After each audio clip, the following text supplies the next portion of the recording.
Bienvenue dans mon podcast Ma vie de sorcière, je suis Christelle Célis, sorcière multicasquette et ma mission est de permettre aux femmes de reconnecter à leur puissance, de pouvoir mettre en lumière leurs croyances limitantes, de pouvoir transformer leurs freins, de pouvoir identifier leurs blessures afin d'enfin incarner qui elles ont envie d'être réellement, d'oser montrer l'authenticité, de pouvoir enfin être cette sorcière moderne et de créer leur propre magie. J'aime accompagner les femmes individuellement, en groupe ou même permettre à des sorcières de pouvoir révéler toute leur puissance dans le Coven Initiation.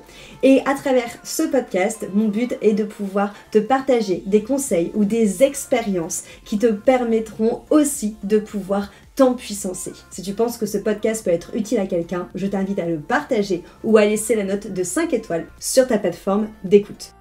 Hello sorcière, j'espère que tu vas bien. Je suis ravie de te retrouver pour ce nouvel épisode.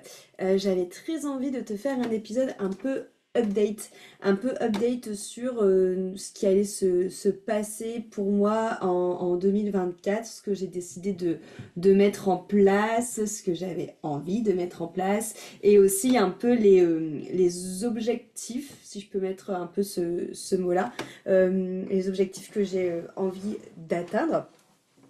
Donc forcément, je vais pas tout vous dévoiler parce que y a des choses que j'ai envie de garder pour moi et que je vous dévoilerai au moment venu. Mais il y a des choses que je peux carrément vous parler, et notamment la manière où on a mis en place ces objectifs. Je dis on parce que donc nous on a fait ça ce week-end pour préparer le vision board. Je t'en avais un peu parlé dans l'épisode précédent de podcast. Et je dis on parce que du coup, nous, à la maison, du coup, avec mon amoureux, on fait à la fois nos objectifs personnels, mais aussi nos objectifs du coup de couple. Et j'ai trouvé ça super intéressant. Bah voilà, ça fait plusieurs fois qu'on fait ça. Et c'est vrai que, alors moi j'aime beaucoup faire le vision board parce que c'est mon côté artiste, entre guillemets, qui aime bien faire ça parce que ça me permet de pouvoir dessiner, faire du collage, des choses comme ça, motivant, voilà, pour qu'il y ait une inspiration sur toute mon année. Mais avant de passer sur cette notion de création, je prends toujours un temps pour écrire et pour vraiment me poser. Et c'est cette phase-là qu'on a fait du coup ce week-end. Déjà pour pouvoir me poser par rapport à ces phases-là, ce qui a été important pour moi de répondre, c'est pour ça que je vais aussi te parler du processus pour que tu puisses peut-être toi aussi te poser là-dessus. La première question que je me suis posée, c'est qu'est-ce que j'avais envie de vivre cette année, de quoi j'avais envie que mon année 2024 soit, de quelle saveur, de quel goût est-ce que j'avais envie que ce soit. Et clairement, moi personnellement, j'ai vraiment envie de liberté, de créativité et de sérénité. C'est vraiment les trois mots qui sont ressortis. Alors, je m'explique. En fait, j'ai un tempérament, et c'est pour ça que c'était quelque chose aussi auquel j'avais envie vraiment de vous parler. J'ai un tempérament très trépida, donc très feu. C'est-à-dire que quand j'ai quelque chose qui me passionne, je suis à fond dedans. Il faut savoir que moi, en règle générale, dans ma semaine, il faut limite que je mette des alarmes pour aller manger.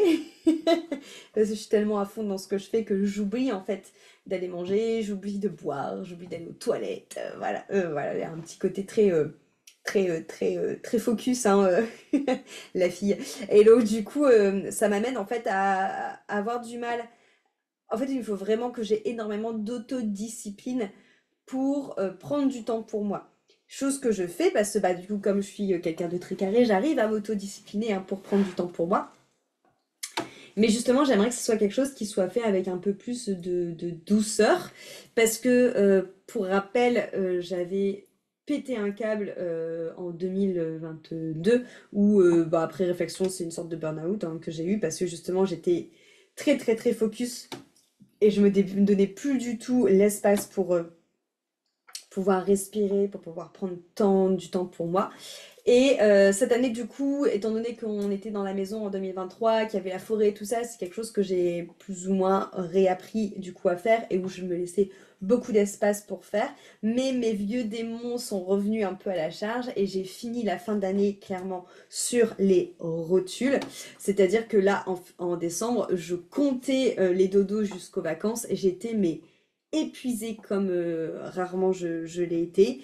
J'étais vraiment épuisée, j'avais plus de goût à rien, je m'accrochais à mon pourquoi pour ne pas oublier le pourquoi j'avais créé tout ça, et j'avais vraiment envie de vacances.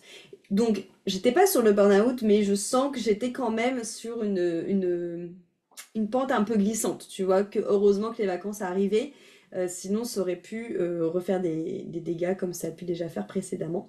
Et ça, du coup, tu vois, le côté libre, c'est à ça que je l'associe, et c'est vraiment quelque chose que j'ai envie de pouvoir essayer de mettre en place en 2024, c'est que j'aimerais, sachant que je sais que dans mon caractère, je suis une très grosse bosseuse et que je lâche jamais rien. J'aimerais en fait pouvoir m'autoriser à avoir ce trait de caractère-là en liberté. Et c'est quelque chose qui est intéressant pour moi de te partager parce que direct quand je me suis dit ça, en fait, clairement, c'est que en fait, je me suis dit, écoute, meuf, il faut que tu aies confiance en toi. Tu sais très bien que tu es toujours méga focus sur ce que tu fais, que tu es toujours méga à te donner à fond, à créer plein de choses, à avoir plein d'envie, à avoir plein de passion. Et ne doute pas, en fait, de ta partie intérieure qui est vraiment très travailleuse et très bosseuse. Ne doute pas de cette partie-là de toi. Par contre, tu te rends compte en effet que cette partie-là de toi, elle a tendance à prendre énormément de place sur ton bien-être mental.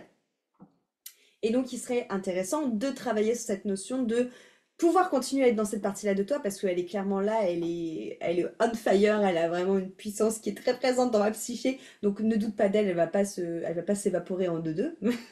Mais par contre, prends le temps aussi de prendre soin de toi, de t'autoriser des jours off, de t'autoriser peut-être des matinées dites matinées libres, où tu peux travailler si tu veux, où tu peux créer de nouvelles choses si tu veux, où tu peux prendre soin des gens qui sont déjà dans tes programmes, où tu peux aussi faire des trucs peut-être plus créatifs pour justement bah, ne pas être dans un état d'extrême fatigue comme tu as été là, en fin d'année et de ne pas risquer la pente descendante qui t'emmènera où ça t'a emmené en 2022. Et donc là, pour moi, cette notion-là de liberté, elle est vraiment importante. En fait, j'ai vraiment envie de cultiver un peu une ambiance vacances, entre guillemets, mais tout en travaillant parce que je sais très bien que j'ai un tempérament bah, à être hyper bosseuse. Et ça me met aussi face du coup à des croyances qui est justement qu'on doit bosser énormément jusqu'à vraiment se mettre mal pour gagner sa croûte pour se faire payer. Donc ça me permet aussi de travailler là-dessus. Mais du coup, voilà, c'est vraiment quelque chose qui est important pour moi, surtout que je me suis rendu compte aussi qu'en fait, c'était... Tu vois, là, je suis rentrée de vacances, j'ai plein d'idées pour le Coven, j'ai plein d'idées de contenu gratuit que j'ai envie de vous créer. Enfin voilà, ça refourmille vachement au niveau de ma créativité. Et d'où le fait que pour moi, le côté de me donner de l'espace, donc de la liberté, avec des espaces en fait qui sont libres et que si j'ai envie de créer, de dessiner, je fais. Si j'ai envie de travailler, je fais. Si j'ai envie de prendre soin de vous, je fais, enfin peu importe, mais pas avec un emploi du temps trop millimétré, on va dire. Ça me permet aussi moi en fait de travailler ma créativité et de permettre à toutes mes idées que j'ai pour vous de pouvoir fleurir. Donc ça c'était hyper important pour moi de poser ça. Et au niveau de la sérénité, cette année 2023, enfin l'année dernière du coup, a été une année où j'ai vraiment compris toute la foi que j'avais en la vie, toute la foi que j'avais en l'univers, envers Dieu, et l'importance de travailler cette foi. Et j'ai vraiment envie de continuer à nourrir cette partie-là de moi, parce que c'est vraiment quelque chose qui m'a fait du bien, et c'est vraiment quelque chose de très réconfortant, de très confiant aussi. Et du coup, c'est quelque chose que j'ai envie de perdurer. Donc ça, pour le coup, je suis sur les rails et on continue. Donc déjà, la question que tu peux te poser, c'est en effet, qu'est-ce que tu as envie d'entretenir, du coup, tu vois. Donc moi, j'ai choisi 3 mots, tu peux en choisir 3 aussi. Et qu'est-ce que tu mets en place, du coup, toi, pour pouvoir entretenir ces 3 mots? Donc là, bah, moi, je t'en ai parlé, hein, c'est vraiment ces espaces libres au niveau de mon emploi du temps où je choisis ce que j'ai envie de faire parce que je me suis rendu compte, bah, en m'observant qu'il y a plusieurs fois, en effet, quand je suis dans le lâcher prise, du coup, où j'ai pas d'obligation et c'est pas pour autant que je travaille pas, mais où du coup, ma créativité est beaucoup plus exacerbée et où du coup, je vais être encore plus dans le don avec vous et ça, c'est hyper important pour moi de pas perdre cette notion de partage que je chéris énormément avec vous. Après, l'autre question, en effet, que tu dois te poser, bah, c'est quoi ton truc inévitable dans l'année, donc vraiment ce que tu as envie de matérialiser cette année, qui te donnera, bah, à la fois qui nourrira ces 3 mots-là, mais à la fois qui te donnera peut-être aussi un sentiment bah, d'épanouissement, de réalisation, et du fait de te rapprocher bah, de ce que tu as envie de te créer comme vie. Et moi, clairement, c'est transmission. Donc, c'est déjà quelque chose que j'avais en tête déjà depuis l'année dernière et même l'année encore avant. Donc, ça fait déjà depuis 2022 que transmission est dans mes petits papiers. Sauf que du coup, l'année dernière, je me suis vraiment occupée du Coven à fond. Je mangeais Coven, dormais Coven, respirais Coven. Enfin, ouais, j'étais à fond dans l'initiation. Maintenant que le Coven, du coup, a trouvé sa dynamique et continue à fonctionner un peu tout seul, même si je vais continuer forcément à être là, à donner des challenges, à accompagner les sorcières, à créer des événements et tout ça. On va dire que toute la partie enseignement est déjà faite et que là maintenant on est vraiment sur la partie animation que je vais continuer à faire. Mais du coup, ça me permet de pouvoir cette fois-ci me consacrer à transmission qui est du coup ma grosse formation de thérapeute qui va arriver cette année. Donc on va être sur une formation thérapeute qui est sur un cursus d'un petit peu plus d'1 an, qui permet vraiment de pouvoir accompagner les personnes à faire ce que je fais, donc c'est-à-dire à vous donner tous les outils que moi j'utilise pour faire mes accompagnements, donc que ce soit les soins énergétiques intuitifs, le coaching, le chamanisme, la sonothérapie, mais aussi l'astro, l'ayurveda, enfin voilà, de pouvoir vraiment accompagner les gens comme je fais, de pouvoir à la fois développer toutes ces capacités, mais là où dans le Coven Initiation, on est de développer sa magie et ses intuitions pour soi, pour travailler sur soi et pour développer sa propre magie, ses propres rituels, dans Transmission, on est dans une notion de faire ça pour les autres. Donc pour pouvoir du coup accompagner les autres et les aider à guérir de blessures, à transmuter des blocages et à mettre en lumière des croyances et à avancer. C'est quelque chose qui me réjouit énormément de pouvoir accompagner des thérapeutes.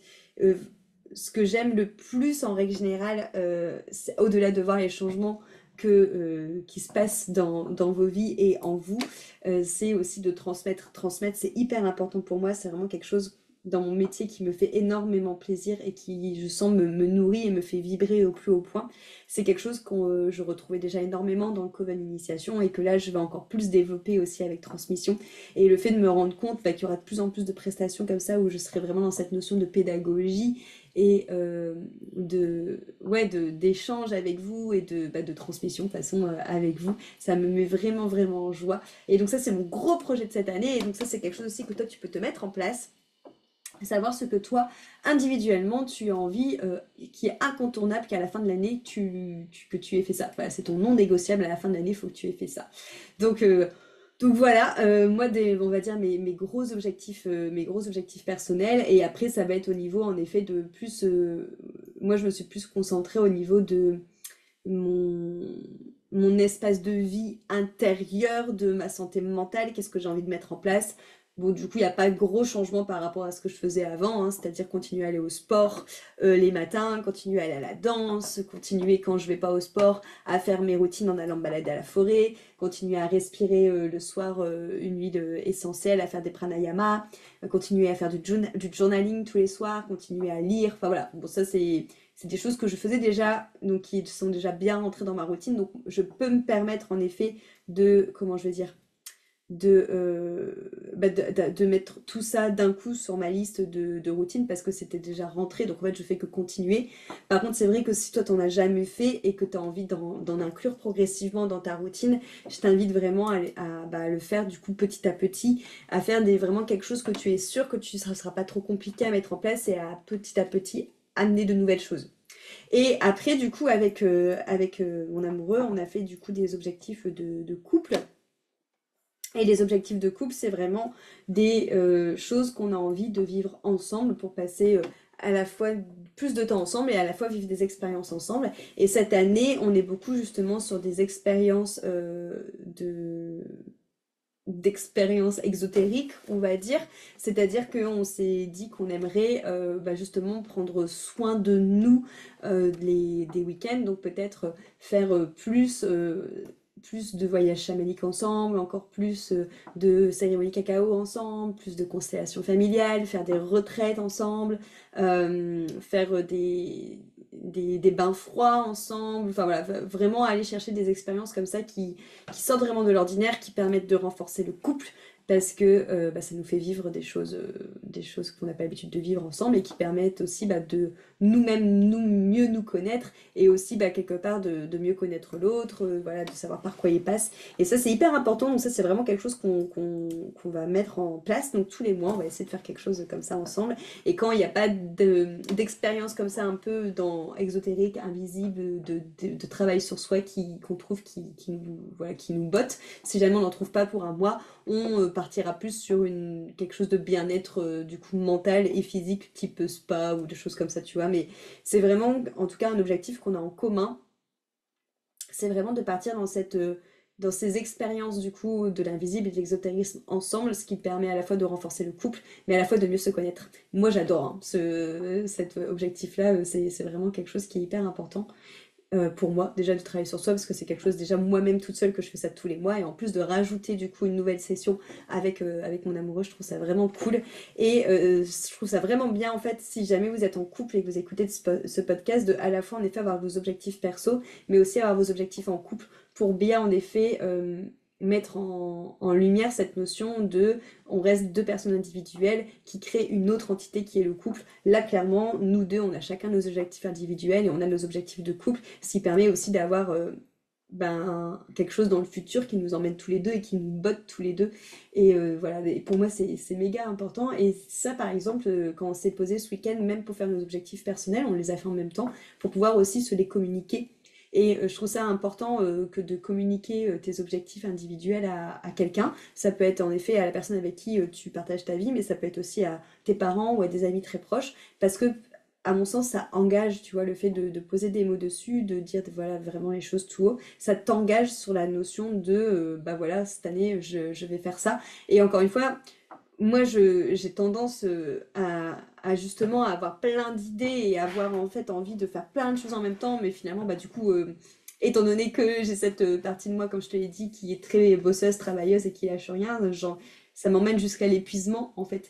Et donc moi, je sais que je dois plutôt apprendre à choisir un objectif. Donc là, par exemple, qui est transmission. Enfin, même si c'est pas vraiment vrai parce que j'ai d'autres envies, mais plus de contenu gratuit que je vais vous partager, voilà, qui vont arriver dans l'année. Mais disons que c'est pas en objectif vraiment que je me donne d'atteindre, ça va être vraiment de lancer transmission et je m'en donne qu'un pour pouvoir vraiment ne pas m'épuiser à la fin. Et si jamais voilà, j'ai une petite hotte à côté, si jamais j'ai l'occasion de faire d'autres choses, je le ferai, mais c'est vraiment quelque chose que je t'invite à faire pour, si tu as du mal à te fixer des objectifs, comme t'en as qu'un, ce sera plus facile. Et si au contraire, comme moi, tu as de facilité à te fixer des objectifs, à les atteindre, quitte à être au bout de ta life, du coup, le fait d'en choisir qu'un, ça permet aussi de prendre soin de ton énergie vitale tout simplement et de ton bien-être mental aussi. Donc voilà ce dont j'avais envie de vous donner comme conseil. De là, moi je sais que de là, je vais du coup pouvoir créer mon vision board par rapport à ça, en mettant du coup des images qui représentent les réponses aux questions que j'ai répondues juste avant, en dessinant, en écrivant des mots. De toute façon, je t'en ai parlé dans l'épisode précédent du vision board. Mais c'était quelque chose que j'avais envie de te parler un peu de ce qui va arriver du coup pour moi en 2024. C'est quelque chose qui se fait aussi beaucoup, c'est beaucoup en dev perso qu'on fait ça, tu sais, c'est de reprendre tous les domaines de ta vie et de voir par rapport à ce que tu aimerais vivre dans ce domaine-là, où est-ce que tu en es aujourd'hui et qu'est-ce que tu peux mettre en place pour que ce soit plus face à ton idéal. Moi, je sais que c'est quelque chose pour moi personnellement qui marche pas forcément parce que comme je te l'ai expliqué, comme j'ai tendance du coup à être limite trop dans l'autodiscipline, ça fait que du coup je me mets une to-do list de l'enfer et finalement c'est quelque chose qui va plus m'épuiser que me faire du bien. Donc moi comme j'ai pas besoin en fait d'avoir quelque chose qui me cadre, parce que je me cadre toute seule, je vais pas me rajouter ça, mais je sais que pour des personnes qui ont besoin peut-être d'être un petit peu plus dans le cadre et dans l'autodiscipline, pourquoi pas du coup te dire par exemple par exemple dans ma vie spirituelle j'aimerais faire plus de rituels, donc je peux très bien dire qu'à chaque nouvelle et pleine lune je fais un rituel quoi qu'il arrive, tu vois, peut-être que ça peut t'aider. Quelque chose que tu peux faire qui fonctionne bien en dev perso. Alors moi je sais que pour moi c'est un peu trop violent justement parce que comme je te dis, comme j'ai une tendance à être trop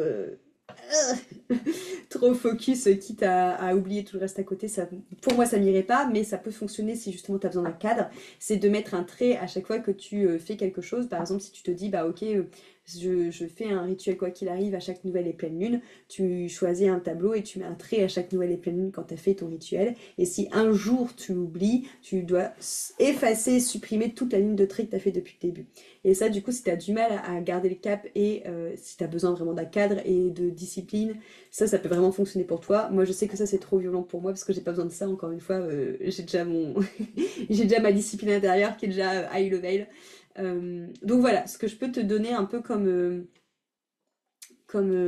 piste, on va dire, pour 2024, pour que tu puisses peut-être voir un peu ce que toi t'as envie de mettre. J'aimerais bien que vous me partagiez sur Instagram justement vos envies, vos rêves, ce que ça vous a fait questionner en termes de retour sur ce que vous avez envie de vivre cette année, ou que vous me partagez tout ça en message.